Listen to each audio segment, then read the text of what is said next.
I'll be sharing with you a super cool SaaS story about how Andres left his venture-backed startup to go full-time on a bootstrapped side hustle. We're also going to get a peek at his IndieHackers finances. This article is by James Fleischman. There's a link in the description below to access it. But this founder left his position as a co-founder and CTO of a venture-backed startup in order to go all in on his side project. It's especially surprising too because at the time it was only doing $500 a month. And so he was born in the Soviet Estonia. When growing up, he says no one around him had a clear understanding of money or business. Instead, he actually learned this from a children's book. In terms of when he left, he had a lot of money tied up in tech stocks in the beginning of 2022. So instead of watching his money disappear, he sold them. He'd actually been part of the current startup he was working at for 4 years, but he didn't feel comfortable in his leadership role and preferred to do everything himself. So when his side hustle hit that $500 a month mark, he viewed this as validation. And with that and the money he sold from his stocks, he decided to quit. And so the product that he launched with and was currently hitting that $500 a month is called Email Engine. It's an email API that effortlessly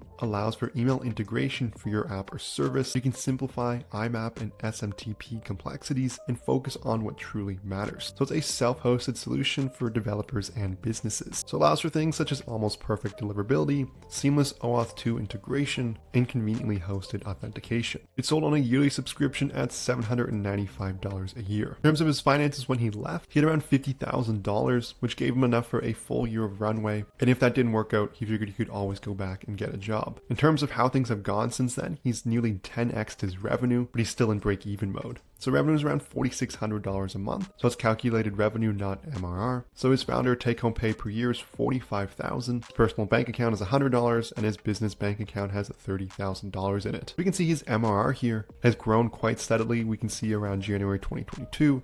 And month over month, we've started to see some pretty increases here. That is awesome to see. He doesn't have much for costs other than his own pay. In terms of his total expenses, it's $4,800 a month, but the take-home pay for the founders, $3,750 of that. So hosting fees are $355. Co-working is $359. Stripe payment fees is $152. $100 in miscellaneous expenses, and they're $113 in various business-related stuff. In terms of expenses, those are quite low if you really just ignore that founder take-home pay. This is barely enough to get by now, but he's hoping to increase his revenue. In terms of one piece of advice for IndieHackers from it, is that do not use your credit cards to pay for your business unless you are 110% sure. As he's seen other founders who had to move to even a new country to find they couldn't pay and cover their debts. That's a hard one too because credit card interest rates are so high. It did happen to him and it took him a year to pay off. That's overall just a good lesson to not overextend yourself. Overall, a super cool SaaS success story here. Really nice to see that he started to bring in more revenue on a month-to-month basis. This product was even voted number 2 of the day, which is awesome to see. That's good marketing as well as recognition for the need of this product. In terms of looking at this landing page, I think there are a few things that he could probably improve. If we scroll down initially, I think there should be another section here on the benefits. I can see them down here as who can benefit from Email Engine. And there's quite a few different types of customers listed here. I think that's probably better suited on top, just to give the initial reader more of an idea of who the product is used for. I think the pricing page could also use a little bit of work, as if you click on get a license key, this actually includes a 14-day free trial. That's listed down here. It's going to bring you to a different domain, and this actually looks to be their doc site to see modules, signing in and sign up. I think a dedicated pricing page might be a little better here, even if you just only have that yearly option.